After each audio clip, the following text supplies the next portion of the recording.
여러분 때문에 행복합니다. 예. 오늘 비 많이 오는데 오시느라 고생하셨습니다. 제가 지금 땀이 이렇게 많이 나는 이유는 오늘 또 차은우 목사님이 서울에서 예배를 드리셔야 되는 날이라 지한이를 데리고 안고 있었더니 제가 아픈 거 아니고요. 그랬다는 거 이해해 주시고요. 예. 오늘 말씀의 주제는 복음과 율법입니다. 근데 내가 복음과 율법이라 그러면 저희가 좀 얘기를 좀 길게 해오고 있어서 어떤 생각이 드시는지 좀 잘 모르겠어요. 그래서 오늘은 좀 그걸 한번 딱 정리하고 넘어가려고 하는데요. 일단 복음이라 그러면 한올교회는 딱 정답 나오죠. 복음 뭐다? 예수 그리스도다. 나오고 저는 저기 이펙터 좀 뮤트 해주세요.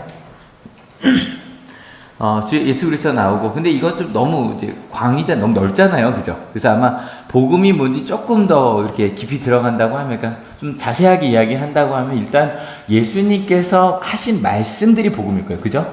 예수님 선포하신 말씀, 또 추가로 하면 예수님께서 하신 일들, 그것이 모두 아마 복음이 될 거예요. 그럼 여러분께 좀 여쭤보고 싶은 게, 그럼 여러분들은 예수님의 말씀 중에 가장 기억에 남는 게 뭐세요? 딱 예수님 말씀이 기억에 남는 거 하나 딱 한다면. 크게 혹시 뭐가 있을까요? 뭐 그런 것들이겠죠, 그죠? 근데 일단은 뭐가 중요하냐를 생각했을 때 실은 그 복음서 기자들이 쓸 때요 가장 먼저 어떤 말씀을 전할까 고민 많이 했겠죠. 그래서 그 한 두 개만 살펴보려고 하는데, 먼저 마태복음에 의하면 예수님께서 마태복음 마가음 똑같아요. 일반적으로 하신 첫 번째 이야기는 같이 읽어볼게요. 준비 시작. 이게 첫 번째, 이제 일반적으로 이렇게 선포하셨다라고 기록이 돼 있고, 두 번째는 예수님께서 제자들에게 하신 첫 번째 말씀은 이거라고 기록되어 있어요. 같이 읽어볼게요. 준비 시작. 이제 베드로에게 하신 말씀이고, 그 다음에 설교 중에 가장 먼저 나온 건 이거였어요. 같이 읽어볼게요. 준비 시작. 복이 있다. 하늘나라가 그들의 것이다. 이게 마태복음에 의하면 그 여러 가지 상황에서 이미 처음 하신 말씀으로 기록된 거예요. 아마 마태가 굉장히 고민했었겠죠, 그죠? 그 다음에 누가복음에는 이게 첫 번째 설교로 되어 있어요. 예수님 말씀으로 이게 첫 번째요. 같이 읽어볼게요. 준비 시작. 주님의 영이 내게 내리셨다. 주님께서 내게 기름을 부으셔서 가난한 사람에게 기쁜 소식을 전하게 하셨다. 주님께서 나를 보내시고 포로된 사람들에게 해방을 선포하고 눈먼 사람들에게 눈뜸을 선포하고 억눌린 사람들을 풀어주고 주님의 은혜를 선포하게 하셨다. 근데 실은 이건 예수님의 말씀이라기보다 이사야 61장 1절부터 2절까지 말씀이거든요. 그러니까 지금도 그렇지만 저희는 이제 성경을 이렇게 해석하고 설교하는 게 길지만 예전의 예배는 성경을 읽는 게 제일 중요했어요. 성경이 다들 없으니까 길게는 1시간 반까지도 읽었다 그러거든요. 딱 앞에 가서 이사야서 말씀 두루마기를 딱 뽑아서 요걸 쫙 읽으신 다음에 이렇게 말씀하셨어요. 이 성경 말씀이 너희가 듣는 오늘 이루어졌다. 이게 예수님의 누가복음에 의하면 첫 번째 선언이에요. 그러니까 여기서 느껴지는 것들이 좀 있죠. 마태복음이나 누가복음이나 지금 너희가 사는 것과 좀 다른 새로운 하늘나라가 열린다라는 얘기예요. 실은 그게 바로 예수님께서 전한 복음이었어요. 그래서 예수님 자신이 복음이시면서 말씀을 전하시고 여러 가지 행적들을 하셨단 말이에요. 그중 가장 중요한 건 십자가 사건이겠지만 그게 복음이고요. 그 다음에 중요한 건 그 예수님을 만났던 제자들이 거기에 대해서 어떻게 고백을 했는지, 어떻게 살았는지, 그게 또 복음을 알 수 있는 가장 중요한 이야기 중에 하나예요. 그러니까 실은 이 순서로 가야 되는데 저희는 좀 이 복음을 설명할 때 반대로 많이 갔어요. 반대로. 예를 들어 복음은 예수님 믿고 구원받는 것이다. 실은 그거는 아마 네 번째, 그죠? 고백이죠. 근데 일단은 복음을 예수님이라고 한다면 예수님께서 하신 말씀과 그것을 통해 드러난 하나님의 나라가 가장 중요해요. 이게 복음이에요. 두 번째 율법, 토라라고 되어 있는데, 일단 토라는 검색을 해보시면 간단하게 이렇게 나와요. 모세 오경이라고 나옵니다. 근데 모세 오경이라 그러면 혹시 뭔지 아세요? 창세기, 출애굽기, 레위기, 민수기, 신명기 여기까지입니다. 보통 이제 모세가 썼다고 많이 이제 고백하는, 근데 모세가 다 썼을 수는 없어요. 왠지 아시죠? 모세 죽는 얘기가 나와요.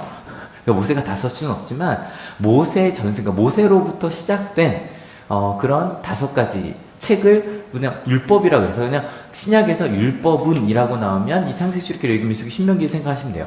근데 이걸 생각하면 읽어보신 분들은 조금 이해가 안 되시는 부분이 있을 거예요. 이상하다.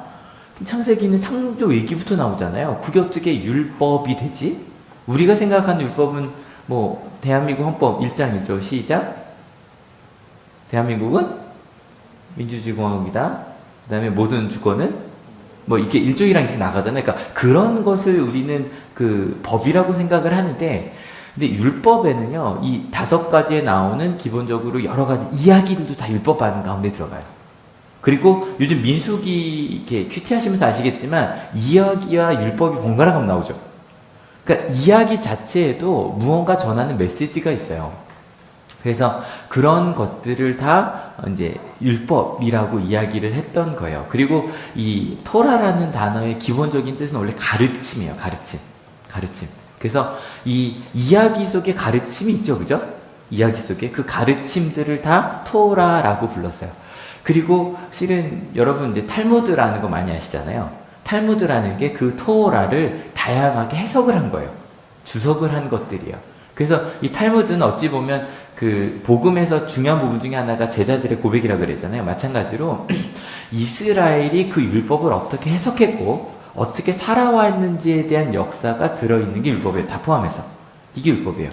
그래서 복음과 율법을 좀 그냥 간단하게 비교를 하자면 복음은 예수 그리스도고 근데 율법은 뭐다? 모세오경이에요. 그러니까 성경이에요. 성경. 율법이라고 하면 성경이에요. 우리 자꾸 율법이라고 그러면 뭐 안식일에 뭐 하면 안 된다. 이게 아니에요. 창세기, 출애굽기, 레위기, 민수기, 신명기 하나님이 세상을 창조하셨다. 이게 율법이에요.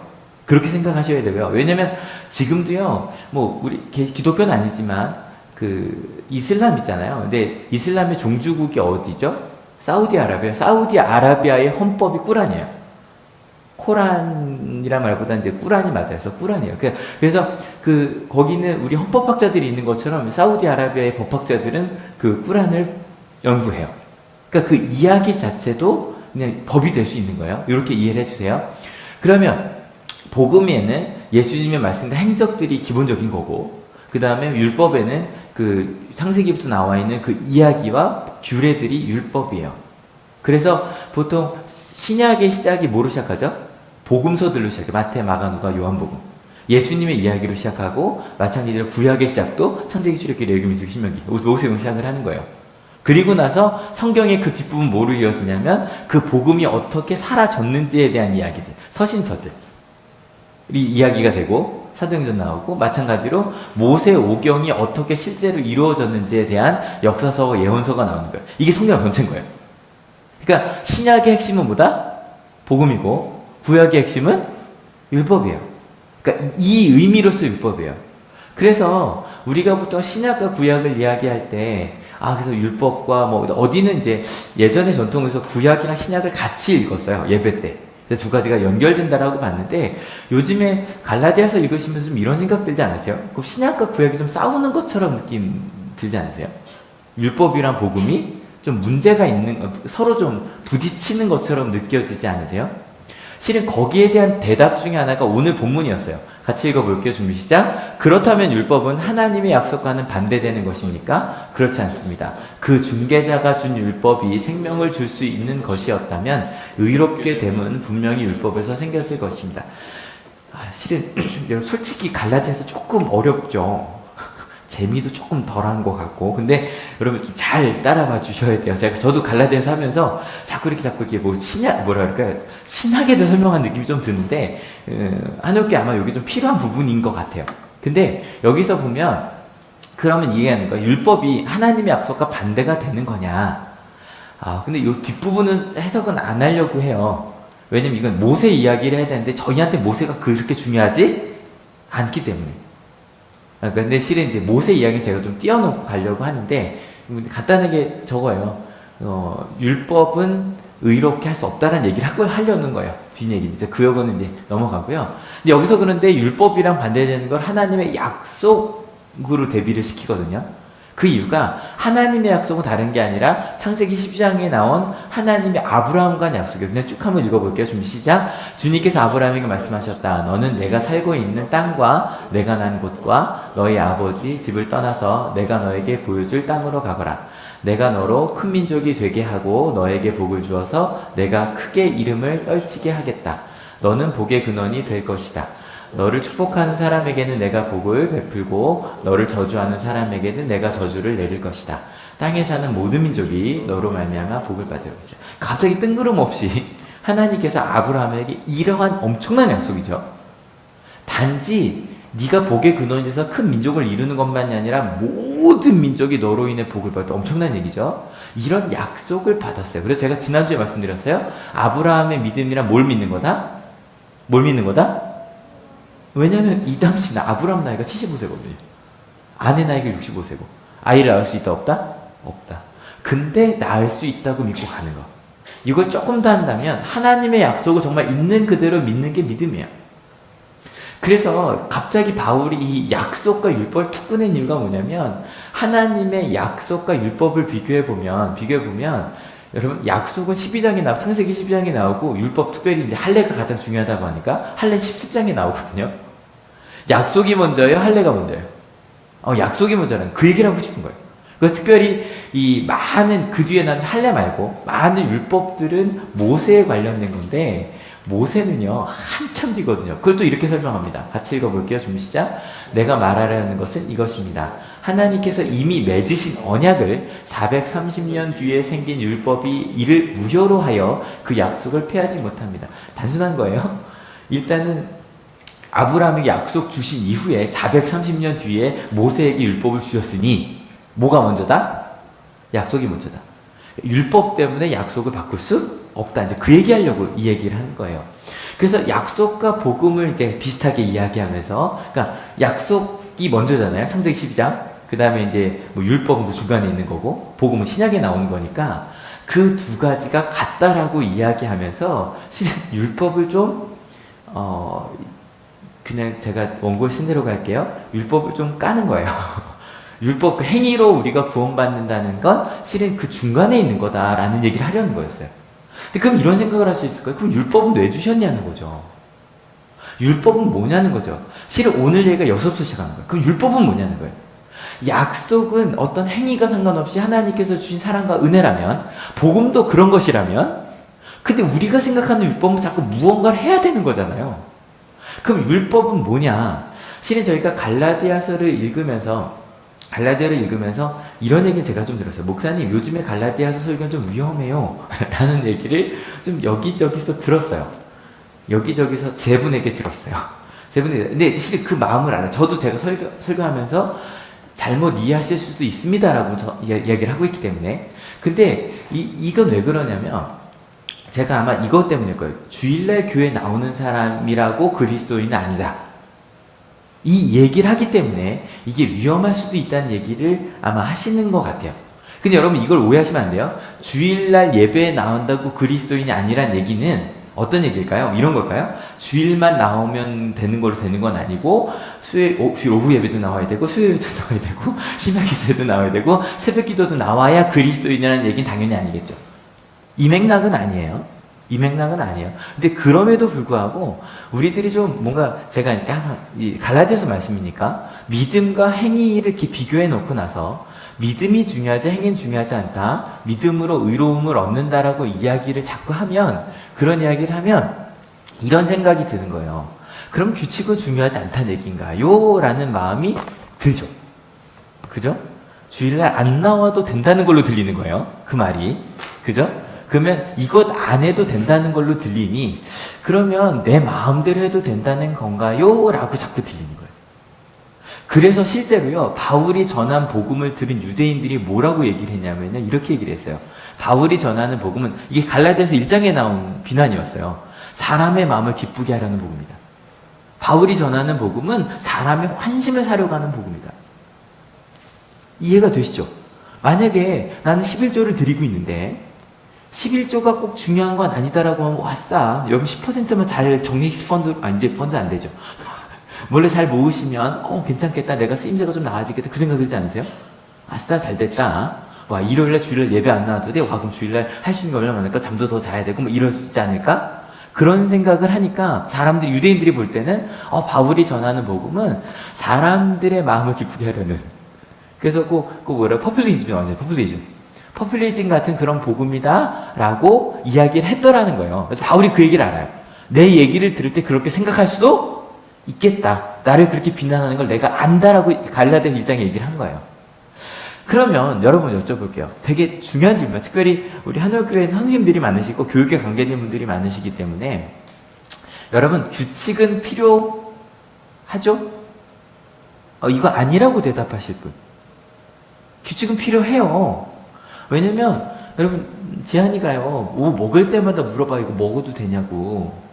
근데 이상한 건 먹어도 되는 건 물어보고 땅바닥에서 왜 지가 먹을까요?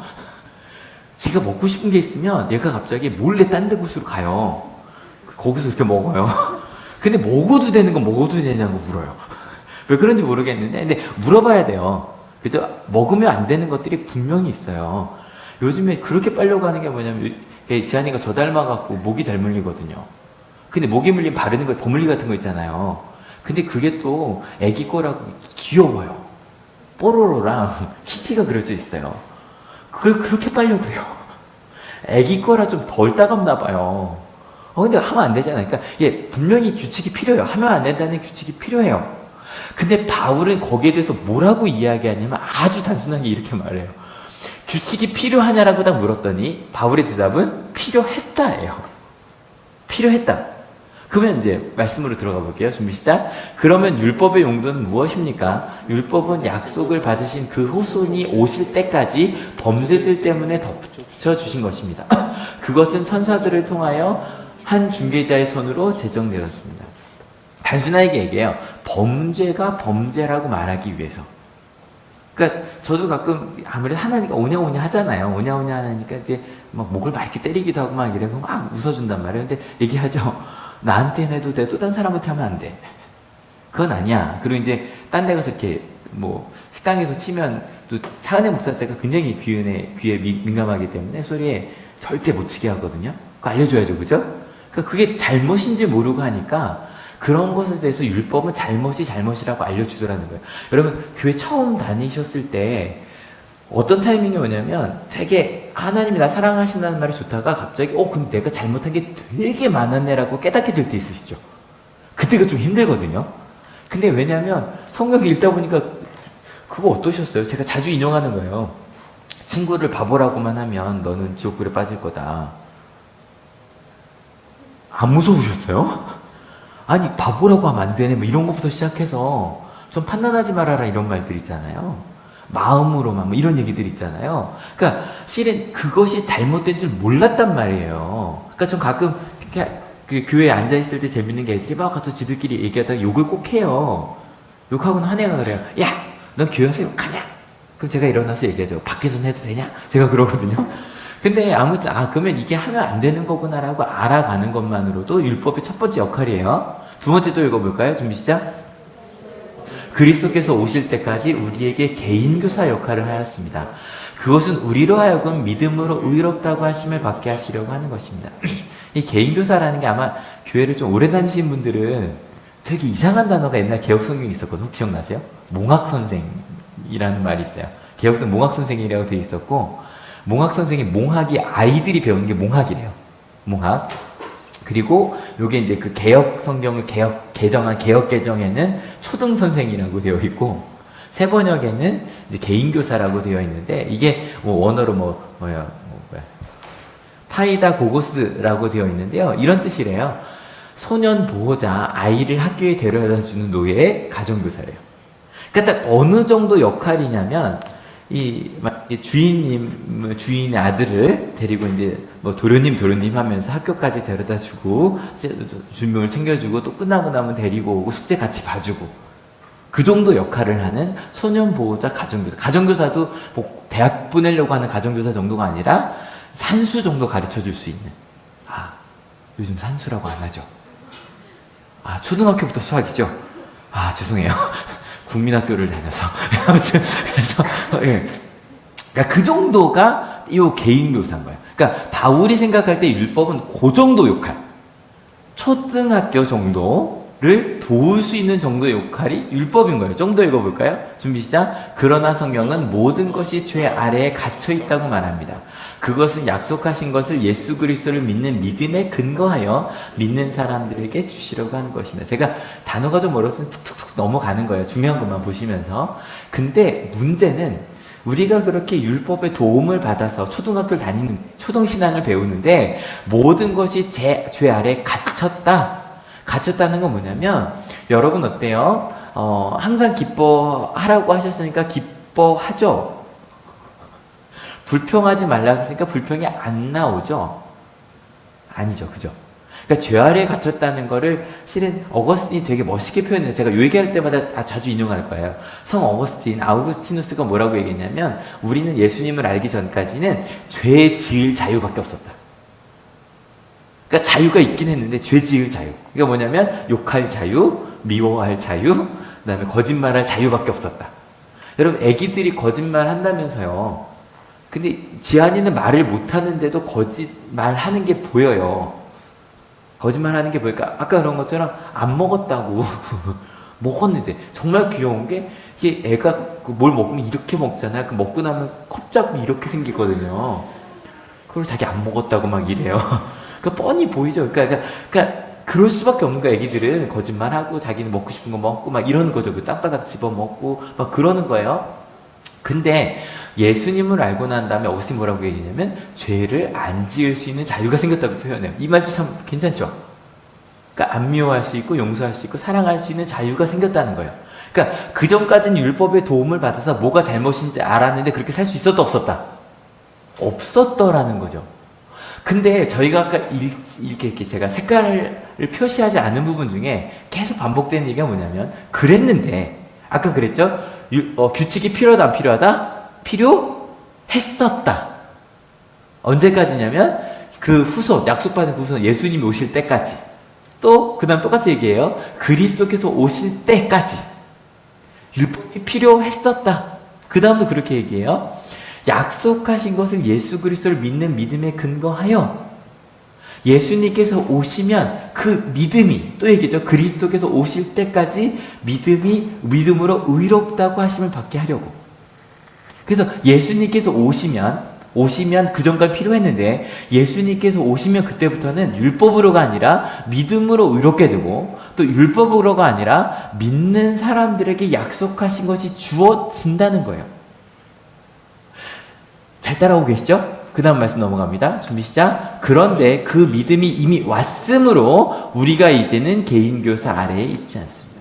더 이상 그 몽학 선생이 필요하다 안 필요하다? 안 필요하다. 근데 여러분 여기서 중요한 건 그 믿음은 계속 이야기하고 있는 갈라디아서 2장 20절에 같이 읽어볼게요. 신생만 시작. 나를 사랑하셔서 나를 위하여 자기 몸을 내어주신 하나님의 아들을 믿는 믿음. 그 믿음으로 더 이상 율법이 필요 없다는 거예요. 여러분 아까 예수님께서 하신 말씀들 이걸 볼 때 여러분 여기서 핵심이 회개하고 따라오고 마음이 가난해지면 복이 있고, 그러면 너는 사람 낳는 어부가 되고 너 하늘나라에 들어갈 거다라고 하는 여러분 조건이 아니에요. 여기서 오해하시면 예수님의 말씀을 조건으로 오해하시면 안 돼요. 그러면 여기 나오는 회개해야 하고 예수님을 따라가야 하고 마음이 가난하다는 건 무슨 얘기냐면 우리의 지금 상태예요. 보니까 맞죠, 그죠? 여러분 우리 회개할 필요가 있다 없다? 좀 있어요. 잘못된 길로 가고 있고. 그리고 실은 여러분에게 여러분의 삶의 길을 인도해 줄 분이 필요해요, 안 필요해요? 필요해요. 그리고 또 실은 우리 마음이 가난해요. 그죠? 그래서 너희는 그러한데 너희의 상태는 그러한데, 그러면 너희 그 상태가 나를 믿으면, 예수님을 따라가면 하늘나라에 가까이 있는 하나님 나라에 들어갈 수 있고 사람을 낳는 어부가 될 수 있고 하늘나라를 소유하는 사람이 될 수 있다라고 하는, 실은 이게 예수님이 우리를 그렇게 될 거라고 정말로 믿고 계시더라는 거예요. 여기서 갑자기 좀 이렇게 딱 얘기가 확 뛰거든요. 여기 잘 따라오셔야 돼요. 이게 무슨 얘기인지 아시겠어요? 예수님께서요 우리에게 지금 똑같이 얘기하시는 거예요. 2000년과 똑같이 우리는 지금 회개를 해야 될 존재인데 우리는 가까이 있는 하나님 나라에 들어갈 수 있는 사람이라고 예수님께서 믿고 계신 거예요. 믿으십니까? 여러분 베드로, 우리 지난번에도 갈라디아서에서 바울이 베드로 욕하는 거 보셨죠, 그죠? 유선적인 사람이라고. 그런 사람인데 수제자임에도 그럼에도 불구하고 예수님께서 보시되 넌 사람이 나는 어부가 될 거라고 믿으셨고, 우린 지금 옆 사람에게 뭔가를 나눠줄 수 없어서 마음이 가난한데도 풍성한 하나님의 나라를 가질 수 있는 사람이 될 수 있다고 예수님이 믿고 계시다는 걸 믿으십니까? 좀 더 설명해 볼게요. 여기도 마찬가지, 여기도 마찬가지, 누가복음에 나온 이야기도 마찬가지. 지금 우리의 상태는 여기 나온 것처럼 가난하고, 그리고 포로되어 있고, 눈멀어 있고, 억눌려 있는데 하나님의 은혜가 지금 바로 이루어진다고 예수님께서 믿고 계신 거예요. 그래서 여러분, 그 믿음이라는 말 이제 좀 저희가 좀 바꿔야 될 것 같아요. 우리가 교회에서 말하는 믿음이 좀 그 믿음이 아닌 게 많거든요. 이 피스티스라는 단어가 제가 영어로 faithfulness, 그 다음에 실은 로열티라고 번역하는 게 가장 정확하다고 얘기를 하거든요. 그러니까 뭐냐면 faithfulness 하면 신실함이에요. 그냥 믿습니다 정도가 아니라 그렇게 사는 거거든요. 로열티는 뭐예요? 로열티, 충성심이에요.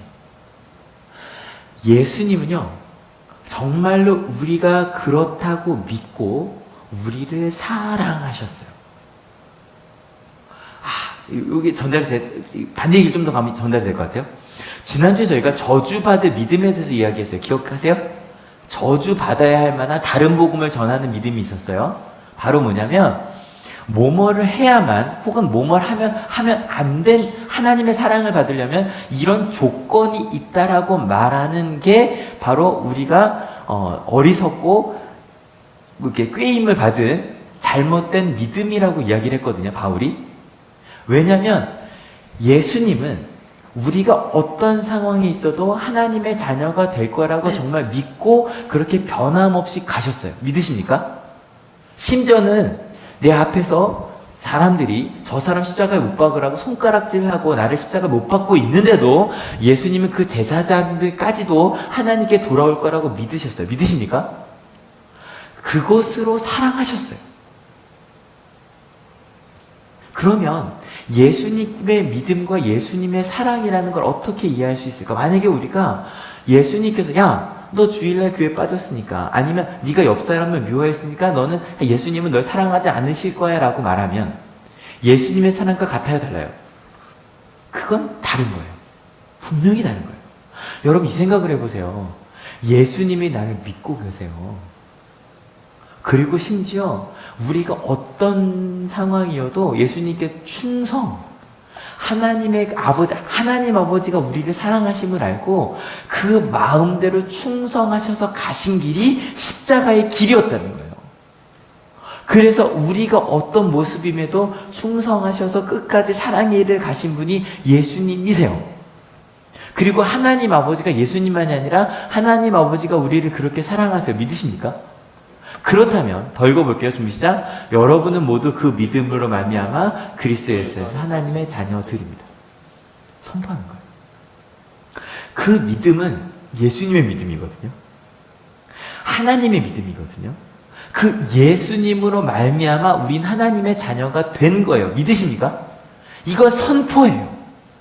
그러니까 제가 제일 아쉬운 게 뭐냐면, 많은 크리스찬들이 내가 하나님의 생명책에서 이름이 지워질까 두려워하며 살아요. 두려워하며 살아요. 조금만 잘못하면 야, 너 호적파가 라고 말하는 그런 아버지인 줄로 알아요. 하나님. 전 가끔 얘기하지만 제 딸이, 지안이가 나중에 그렇게 생각한다면 가슴이 찢어질 것 같아요. 여러분, 하나님은 정말로 우리를 사랑하고 믿고 계십니다. 믿으십니까? 그러면 하나님이 우리를 자녀라고 받아들이셨다면, 그리고 우리 자녀들이 그 하나님의 나라를 만들 수 있다면, 여러분 그 믿음으로 가시겠습니까? 여러분 물어볼게요. 하나님이 우리를 사랑하시고 그리고 믿으시고 우리를 통해 하나님의 일을 이루실 거예요. 믿으십니까? 그럼 이걸 좀 더 믿는다는 말을 다른 말로 표현했었죠? 충성하시겠습니까? 아멘 나와있죠. 충성하시겠습니까? 바울이 원하는 건 이거예요. 여러분, 제가 2주간 또 한 번 합시다. 옆에 있는 분을 굉장히 희망과 사랑의 눈으로 보라 그랬죠? 한 번 더 바라볼게요. 옆에 있는 분들을 희망과 사랑의 눈으로 좀 쳐다봐 주세요. 희망과 사랑의 눈으로 엄청난 훌륭한 하나님의 나라를 이룰 사람으로 바라봐 주세요. 충성되게. 어느 정도의 충성인 줄 아세요? 그 사람이 나를 미워하고 있어요. 바울이 그런 일을 당했거든요. 고린도 교회에서. 내가 사랑하는 교회에서 나가라고 쫓겨났는데도 고린도 전서를 읽으면 바울은 끝까지 고린도 교인들을 믿고 있어요. 충성되게. 하나님의 사랑이 그러하기 때문에. 여러분, 우리 부모의 사랑은 때로 충성되지 않을 때도 있어요. 그죠? 정말로 자녀가 미울 때 있으시죠? 근데 하나님의 사랑은 변함없이 우리를 향해 있어요. 믿으십니까? 그 사랑을 믿기에 내 옆에 있는 사람을 충성되이 사랑하는 거예요. 여러분, 바울이 원하는 게 그거예요. 여러분, 계속 보여드려요. 예수님이 우리를 믿고 계세요. 믿으십니까? 그랬기 때문에 사랑하실 수 있는 거예요. 제가 가끔 얘기하는 얘기잖아요. 나 같은 걸 왜 사랑하죠? 믿기지 않지 않으세요? 나 같은 걸 어떻게 사랑하죠? 혹은 하늘교회는 이분 안 계시죠? 날 사랑하실 수밖에 없지. 우리 하늘교회는 그거 없잖아요. 내가 권사되고 내가 장로되고 내가 목사되고 목회자 돼야지 어떻게 나 같은 사람을 안 시켜? 하늘교회는 그런 분들 안 계시잖아요. 그러면 여러분, 그 예수님의 사랑이 그렇게 우리 가운데 온다는 걸 알면, 여러분, 이 예수님의 사랑에 충성되었다는 걸 알면 이때 무언가가 해결이 되냐면, 뭐가 해결이 되냐면, 우리가 진짜 예수님을 믿고 있는가를 다시 물어볼 수 있어요. 우린 정말 예수님 믿는가? 내가 옆 사람을 어떤 상황에도 불구하고 하나님의 사람으로 믿고 사랑하고 있으면 예수님을 믿고 있는 거예요. 근데 그럴 수 없다면 실은 우리가 예수님을 안 믿고 있는 걸 수도 있는 거예요. 실은 월요일날 서울에 이제 한 교회 가서 동대문 지방 교사 대학을 진행하고 왔어요. 근데 그 목사님이 그러시는 거, 이 목사 막 이 얘기 저 얘기하시면서 너무 안타까워. 왜요? 그랬더니 지방에 너무 속상해. 뭐가 속상해요? 그랬더니 뭐 부흥회나 이런 걸 해도 예를 들어 이제 저 감리교에서 전도 되게 열심히 말하는 목사님이 계세요. 그래서 그 목사 뭐 불러? 왜요? 그랬더니 그 목사 뭐 전도해야 되잖아. 그래서 다들 부르지 말자 그래. 그 다음에 말씀 많이 읽자는 목사님 뭐 불러? 왜요? 그랬더니 그분 오시면 성경 읽자고 해야 되잖아. 그래서 목사들이 싫다 그래. 이게 왜 그러냐면 동대문 지방이 서울에 사시면 알지만 지금도 옛날 사시던 분들이 그대로 사는 곳이에요. 크게 안 바뀌었어요. 그러다 보니 그러는 거예요. 목사님도 오래 그곳에 계시다 보니까 특별히 새롭게 뭔가 새로운 일을 시작하자 하기보다 그냥 꾸준히 그냥 살던 대로 했으면 이라는 분위기가 있다는 거예요. 동대문 지방 자체가. 그냥 지금 다 웬만큼 벌이도 되고 11조도 다 들어오고 하니까 그냥 그대로 간다는 거예요. 그래서 자기가 이렇게 막 교사대학 하자 그래도 다 싫다 그런대요. 모이겠냐고. 안 모일 거라고. 안 모일 거라고. 바뀔 수 있는데. 그래서 실은 가서 제가 은혜로워서 이걸 좀 찍었거든요. 그 목사님이 요 목사님이세요.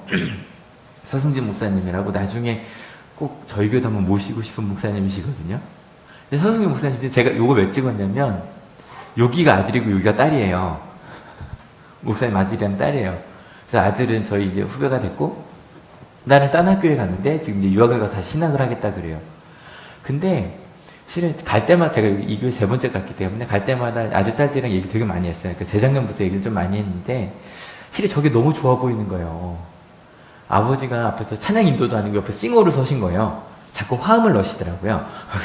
화음을 자꾸 넣으시고 막 그러시는데 근데 그 옆에 아들이랑 딸이 아버지와 똑같은 마음으로 찬양을 하고 있는 모습 되게 멋있지 않으세요?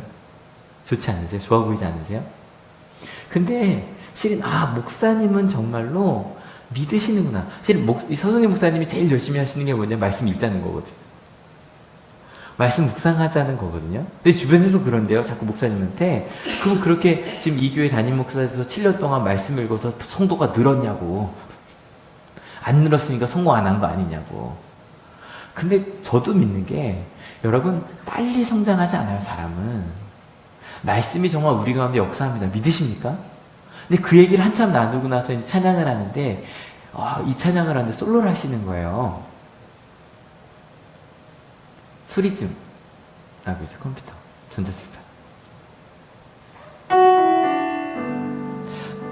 가사 한번 같이 읽어줄래요? 준비 시작.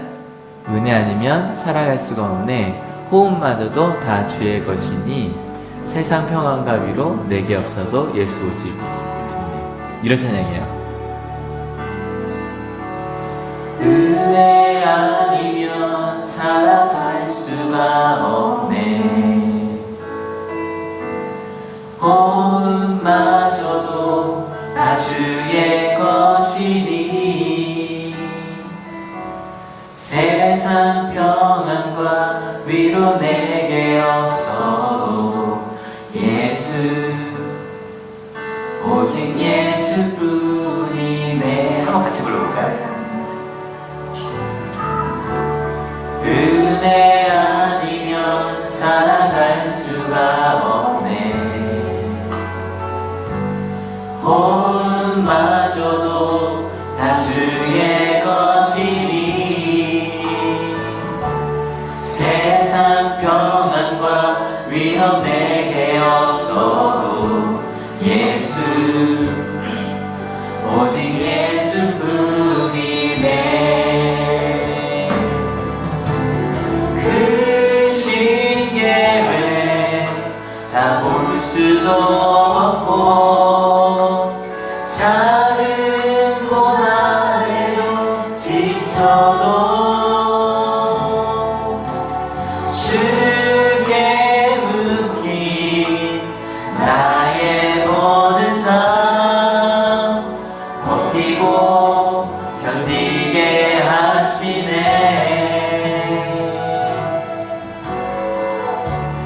은혜 아니면 살아갈 수가 없네. 나의 모든 것 다 주께 맡기니 참된 평안과 위로 내게 주신 주 예수 오직 예수뿐이네. 이 찬양 쫙 같이 목사님이랑 그 자녀들 또 찬양단이 부르는데, 아 맞다, 아 서승기 목사님은 아시는구나. 다른 것 아니라 정말 우리를 사랑하게 만들고 우리를 하나님의 뜻대로 살게 하는 게 예수님 뿐이라는 걸 정말 아시는 거예요. 뭐 제가 목사님 와 아신다 이게 아니라 그게 느껴지는 거예요. 선배 목사님의 그 뭐라 그럴까요? 그 정말 은혜 충만한 그 모습이 너무 좋은 거예요. 여러분, 우리 마음 가운데 한번 물어봤으면 좋겠어요. 진짜로 예수님이 우리를 사랑하시고 그 사랑이 우리를 성장시키고 있어요. 믿으십니까? 거기에 딴 게 필요가 없어요. 이거 해야 돼, 저거 해야 돼. 하나님을 만나면 하나님께서 우리 가운데 역사하시고 정말 세상에 줄 수 없던 평안과 위로를 주시는 거예요. 믿으십니까? 그래서 거기에 매달리는 거예요. 그래서 그렇게 살아가요. 그래서 그 얘기를 하고 왔는데, 실은 그 동대문 지방에 그렇게 좀 뭐라 그럴까요? 좀 깝깝한 분위기가 있다 그랬잖아요. 근데 끝나고 왔는데 정말 많은 문자를 받았거든요. 한 전도사님이 어느 교회 전도사입니다. 어제 말씀에 많은 은혜 받았습니다. 아이들을 사랑할 때까지 내가 사랑하겠다고 새생교회에서 목사님 강의 들으면 저희 모습 돌아보고 많은 거 도전받았다고, 동기부여도 받고 열정에도 다시 한번 생각하게 됐다고. 여러분, 하나님께서 일하십니다. 믿으십니까? 그리고 그 다음날은 원주에 갔었어요. 원주에 갔는데 얘네들 만나고 왔는데, 실은 뭐냐면 학교 그만두려는 애들 있잖아요. 학교 그만두려는 애들 그만 안 두게 하려는 캠프를 해서 와달라 그래서 가서 1교시, 7교시까지 캠프를 하고 왔어요. 근데 얘네들이랑 이제 22명 정도 있었는데, 전 너무 놀라운 게요. 1교시부터 7교시까지 아이들이 변신하는 모습을 보여주는 거예요. 정말 이렇게 변해가기 시작해요. 정말 내추럴한 얼굴부터 시작해서 처음에 세수도 안 했던 것 같았거든요. 근데 거기부터 시작해서 이렇게 변신을 하는 거예요. 그리고 특이한 게, 아마 여기 선생님들, 전 처음, 거기는 핸드폰을 안 보는데요. 그래서 수업 시간에, 그러니까 좀 캠프 때문에만 실제로 수업 시간에도 애들이 다 핸드폰을 끊어놓고 있대요. 전 그건 처음이었거든요, 평생. 근데 약간 그런 와중에 이 얘기 하려는 건 아니었으니까. 근데 그러면서도 제 마음 가운데 저 아이들을 보면서 제가 너무 고맙다고 그래서 애들이 얘기하더니 갑자기 점심 먹다 이러는 거야. 목사님 왜? 그랬더니 저 실은 교실로 가면 안 되냐고. 갑자기 좀 섭섭하잖아요. 제가 캠프하고 있는데. 왜냐 그랬더니 실은 제가 학교 와서 안 잔 게 처음에 너무 졸리다고. 여기서 자면 미안하니까 교실 가서 자겠다고. 그래서 끝나면서 너무 고맙다 그러고 왔거든요. 오전에 잘 들어줘서 고맙다고. 근데 여러분, 정말로 저는 그 아이들을 보면서 그 생각했거든요. 하나님이 함께 하실 때 그 아이들이 변할 수 있어요. 믿으십니까? 그러니까 우리 마음속에 정말 예수님이 나를 믿는 믿음으로, 예수님이 나를 사랑하시는 그 사랑으로, 예수님께서 내가 어떤 모습이어서 나를 충성되이 사랑한 모습으로, 그 예수님의 충성이라는 말 좀 너무 좀 와닿지 않으세요? 여러분, 그것이 우리의 믿음이 된 우리 하늘교회가 되었으면 좋겠습니다. 여러분, 이건 다른 거예요. 내가 예수님을 믿느냐 정도가 아니라 예수님이 나를 충성되이, 하나님의 마음에 충성되이 정말 죽기까지 복종하신 모습으로 나를 사랑하신 것처럼 나도 사랑하겠다는 결단이거든요. 내 옆 사람을 다시 한번 쳐다봅시다. 희망찬 눈으로 다시 한번 쳐다봐 주세요. 이거 불편해하지 맙시다. 정말 희망찬 눈으로 넌 엄청난 자매끼리 한번 해봐. 언니는 그럴 거야. 너는 그럴 거야. 서로 고개를 돌렸어요. 아니, 어떤 마음인지 알아요. 그 마음으로 정말 나의 믿음이 하나님을, 예수님이 날 그렇게 사랑하신 믿음으로 나도 믿고 옆 사람을 사랑하겠다고, 나도 그렇게 충성되이 살겠다고. 방향은 좀 다를 거예요. 여러분, 오해하지 마세요. 이게 365일 24시간 조금도 실수하지 않고 살아가자는 얘기는 아니에요. 무슨 말인지 아세요? 조금도 실수하지 않고 살자는 얘기는 아니에요. 그게 아니라 진짜로 하나님이 나를 그렇게 믿는 것처럼 나도 나를 믿고 살아가는가. 요즘에 여러 다른 학교에서 열심히 가르치는 선생님들이 오셔서 이렇게 연수를 해주시거든요. 근데 그 연수 저 신청해 듣는데, 한 첫 번째 선생님이 이 책을 소개해 주셔서 저도 바로, 저 이런 거 좋아해요. 뭐 책 소개 좀 바로 사서 보는 거 되게 좋아하는데, 거기에 이런 내용이 있더라고요. 한번 같이 읽어주세요. 준비 시작. 훌륭한 교사는 학급 운영을 어떤 식으로 접근하는가? 대답의 핵심은 희망에 초점을 맞춘다는 것이다. 반면 보통의 교사는 규칙에 초점을 맞추고, 가장 무능한 교사들은 규칙을 어긴 결과, 즉 벌칙에 집착한다. 설명 안 들어도 되죠? 좀 더 읽어볼까요? 이런 것도 있었어요. 이거는 실제로 문제가 생겼을 때예요. 사건이 났을 때. 읽어볼게요. 준비 시작. 훌륭한 교사는 그 행동이 되풀이되지 않도록 해야 한다는 목표를 갖지만, 무능한 교사는 처벌하겠다는 목표를. 여러분, 뭐 설명할 필요도 없어요. 여러분, 예수님은 희망을 가지실까요? 규칙에 집중하실까요? 벌칙에 집중하실까요? 예수님은 희망이에요. 우리가 뭔가 잘못했어요. 예수님은 너 다시는 그렇게 죄짓지 말자라고 얘기하실까요? 아니면 너 거기에 맞는 벌을 받아야 된다고 얘기하실까요? 말할 것도 없죠. 여러분, 예수님은요, 우리를 희망을 갖고 바라보고 계셔. 믿으십니까? 우리도 그래야 하지 않을까? 우리도 예수님의 믿음이 우리 가운데 있으니, 여러분, 훌륭한 선생님 책 안 봐도 돼요. 성경에서 예수님을 따라가면 돼요. 말씀 정리하려고 합니다. 찬양을 준비해 주세요. 여러분, 복음과 율법에 대해서 이야기했어요. 다음 주 또 딴 얘기로 좀 넘어가기 때문에, 여러분, 규칙 필요하다고 솔직히 생각하시죠? 근데 바울이 뭐라고 얘기했다고요? 규칙은 필요했다. 규칙은 필요했다. 왜냐면 우리는 그 전에 죄 아래 갇혀 있었기 때문에 이건 옳고 그르고 얘기해줘도 실은 갈 수 없는 사람들이었다. 죄 지을 수 있는 자유밖에 없었다. 근데 그리스도께서 오신 다음부터 죄 짓지 않을 자유가 생겼어요. 믿으십니까? 무엇으로? 예수님의 믿음. 여러분, 예수님께서 우리를 믿고 계신데 우리가 안 믿으면, 여러분, 예수님이 믿고 계신데 혹시 나 자신을 못 믿고 계시지 않으십니까? 예수님이 믿고 계신데 나를 못 믿고 계시지 않으십니까? 예수님이 날 사랑하시는데 혹시 나를 사랑하지 않고 계시지 않으십니까?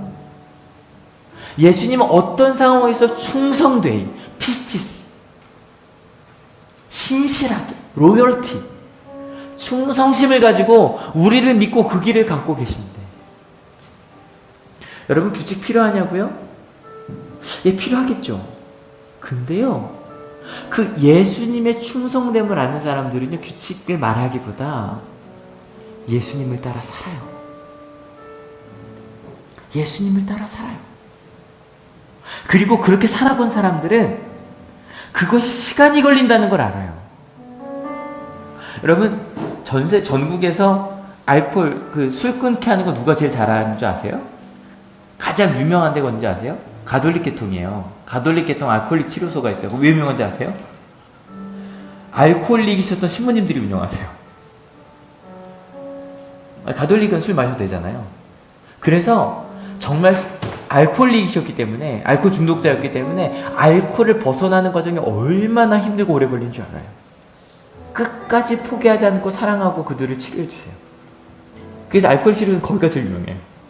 가톨릭 계통이. 여러분, 예수님의 말씀대로 살아본 사람들은 옆 사람을 판단하지 않아요. 그리고 뭘 한 줄 알아요?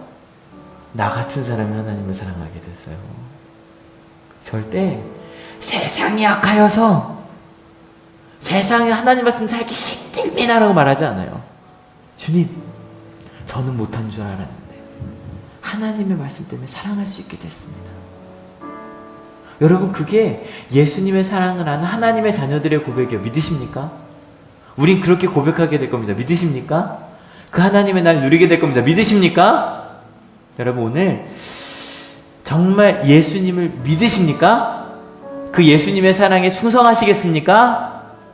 충성하여 나의 믿음과 나의 사랑과 그리고 나의 충성을 예수님의 마음에 맞춰가는, 그렇게 되면 이거 다음 주 얘기예요. 제가 계속 이거 읽었잖아요. 하얀 부분이 좀 바뀝니다. 위에 하얀 부분 같이 읽어볼게요. 준비 시작. 이제 내가 살고 있는 것은 내가 아닙니다. 그리스도께서 내 안에서 살고 계십니다. 그 예수님의 사랑을 아는 사람만 얘기를 할 수 있어요. 다음 시간 여러분 같이 이 찬양 부릅시다. 이 찬양 부를 때 제가 오늘 숙제 이렇게 드렸어요. 예수님 때문에 무엇이 자유해지셨는지 여쭤봤어요. 그것이 무엇인지 모르겠어요. 근데 여러분, 하나님의 은혜 때문에 알게 된 것들이 있으시죠. 우리 그것에 감사합시다. 그리고 자꾸 우리 마음에 규칙이 필요해, 뭔가를 자꾸 더 해야 돼, 혼내야 돼, 그런 마음이 아니라 하나님이 내 가운데 역사하신 것처럼 그렇게 하나님께서 우리 가운데 일하실 겁니다. 믿으십니까? 그 마음으로 함께 가는 저희가 됩시다. 찬양할게요.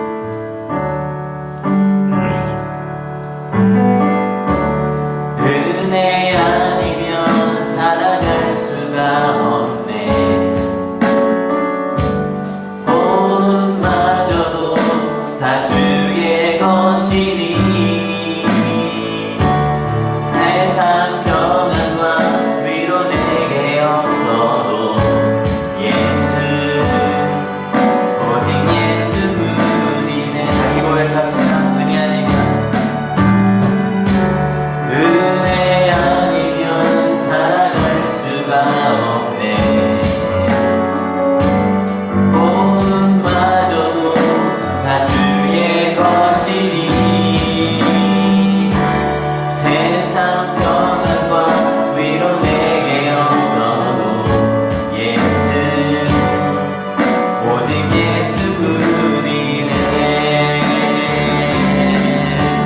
그 쉽게 볼 수도 없고 지쳐도 주께 묻기 나의 모든 삶 지고 견디게 하시네. 은혜 아니면 살아갈 수가 없네. 나의 모든 것 다 주께 맡기네. 참된 평안과 위로 내게 주신 주 예수, 오직 예수뿐이네. 한 번 더 고백합시다. 은혜 아니면 살아갈 수가 없네. 나의 모든 것 다 주께 맡기니 참된 평안과 위로 내게 주신 주 예수, 오직 예수뿐이네. 여러분, 혹시 이 바울이 이야기하는 이 갈라디아서의 그 뜨거운 마음이 좀 느껴지셨으면 좋겠어요. 느껴지셨을 거라면 돼요. 자꾸 사람들이 이거 해야지 저거 해야지 라고 자꾸 그런 짐을 지우려고 할 때 아닌데 예수님의 사랑이면 충분한데, 예수님의 사랑이면 충분한데, 그 사랑 때문에 나는 조금도 벗어나지 않고 예수님의 사랑 가운데 왔는데, 나는 그 사랑으로 끊임없이 예배하면서 왔는데, 그것이 가장 좋은 것임을 알고 선택하여 왔는데 왜 자꾸 다른 걸 주려고 할까? 그래서 바울이 이렇게 이야기하고 있는 거거든요. 여러분, 혹시 이 가운데는 그 예수님이면 충분합니다. 정말 예수님의 은혜로 내가 그렇게 살게 되었습니다. 내가 어떤 상황에서도 예수님이 충성하듯 날 사랑하여 주신 것을 알기에 나는 내 옆에 있는 사람을 끝까지 그 희망을 잃지 않고 하나님이 함께 내 옆에 있는 사람과 나와 함께 하심을 믿고 난 그렇게 사랑하고 있습니다. 그랬더니 그렇게 되었습니다. 그렇게 고백하시는 분들도 있을 거고요. 어떤 분들은 아직 잘 모르겠는데 아직도 하나님은 사랑하지 않으시는 것 같은데, 저 사람 안 될 것 같은데, 그럴 때 여러분 두 번째 시라면 하나님, 저요 예수님께서 내게 가신 그 희망을 저도 갖게 해달라고 같이 기도해 주시고요. 첫 번째 시라면 하나님 감사하다고, 하나님이 나를 이렇게 바꾸신 것처럼 아름답게 살게 하신 것처럼 하나님이 그렇게 하실 것을 믿는다고, 오직 예수의 은혜면 가능하다고, 예수께서 오셨으니 규칙도 필요 없어졌다고, 이제 내가 더 이거 하면 뭐 복받고 아니면 벌받는 것 때문에 사랑하는 것이 아니라 예수님께 나 사랑하신 것 때문에 나 사랑하고 있다고, 그것에 감사할 수 있는 우리 하늘교회가 되었으면 좋겠습니다. 같이 기도하시겠습니다. 하나님, 사랑의 조건이 필요 없음을 알게 하셨으니 감사합니다. 무엇을 받아야 사랑하고 벌 받을까봐 내가 잘못된 행동을 하지 않는 그런 사랑이 아니라 예수님의 사랑을 아는 이들은 압니다. 정말 하나님의 사랑이면 됩니다. 하나님의 사랑이 정말 불가능해 보이는 것들을 가능하게 하시는구나. 하나님도 우리 가운데 그렇게 역사하시는구나.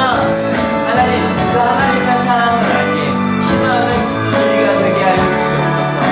심판을 선포하는 이가 아니라, 규칙을 선포하는 이가 아니라, 예수님이 가장 좋은 선생이셨던 것처럼 그 희망을, 그 사랑을, 그리고 그 하나님의 나라를 선포하는 우리 하늘교회가 되게 하시고, 우리 삶이 되게 하시고, 나를 바라보는 시선, 옆 사람을 바라보는 시선이 되게 하여 주시옵소서.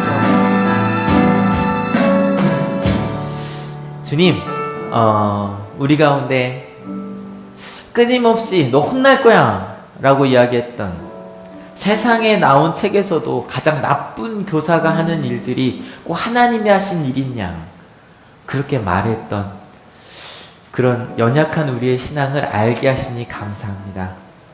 혹은 이 규칙을 지켜야만 해 보통의 교사들처럼 예수님이 그런 보통의 교사라고 가르쳤던 우리 연약함도 알게 하시니 감사합니다. 그리고 예수님께서 세상의 책에서 말하는 것은 상상도 할 수 없는 훌륭한 교사, 우리를 사랑하셔서 우리가 어떤 모습이어도 개의치 않으시고 십자가에 죽으셨던 그 사랑, 충성하셨던 그 사랑으로 지금도 우리를 사랑하시고 믿고 계시고 충성하고 계심을 알게 하시니 감사합니다.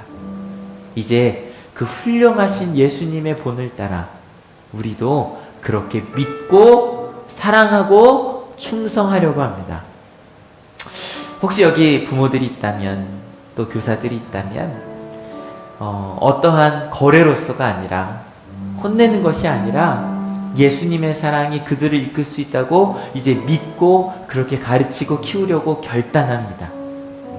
아직 나를 사랑하지 못하는 일이 이곳에 있다면 하나님의 사랑으로 나를 정말 믿는다고, 나를 사랑하겠다고, 옆 사람 믿고 사랑하겠다고 희망을 갖겠노라고 결단합니다. 왜냐하면 예수님께서 우리를 그렇게 믿어주고 계시기 때문입니다. 하나님, 하늘교회가 그런 교회가 되었으면 좋겠습니다.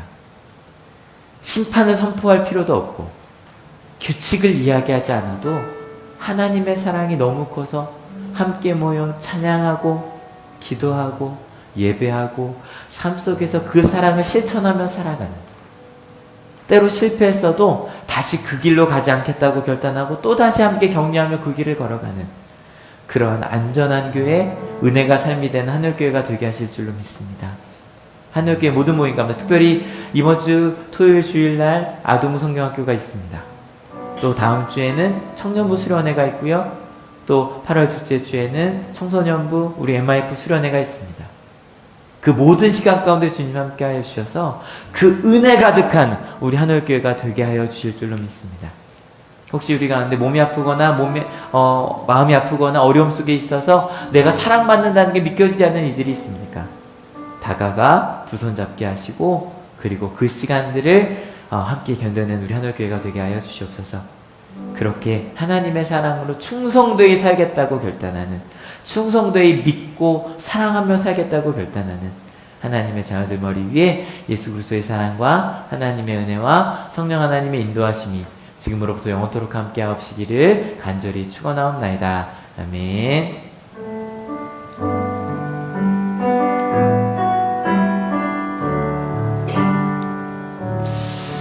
네, 전도사님 아까 청년부 거 못 봤죠? 안 나왔죠? 예, 잠깐만, 청년부 그 영상을 열심히 만들었는데 아까 못 보셨다 그래서 잠깐 보여드리고 그 다음에 일어날게요.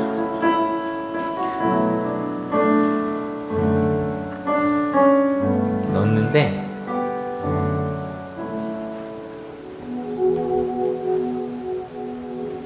제 청년부 여름 수련회 첫 수련회예요. 첫.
네, 청년부 수련회 우리 여름 행사에서 많이 기도해 주시고요.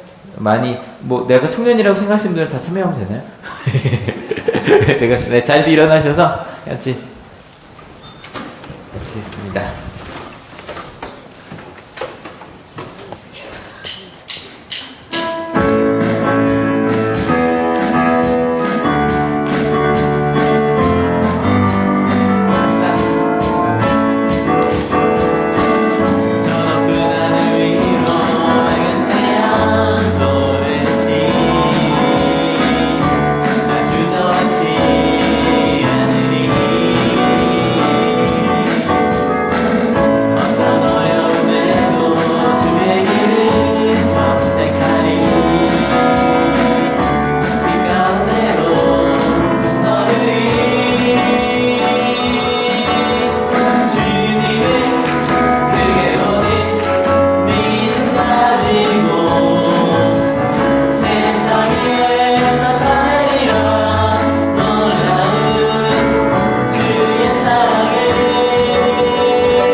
영광의 박수가 쳐주는 아멘. 자, 옆에 인사합시다. 작아서 그리스도의 복음을 전합시다.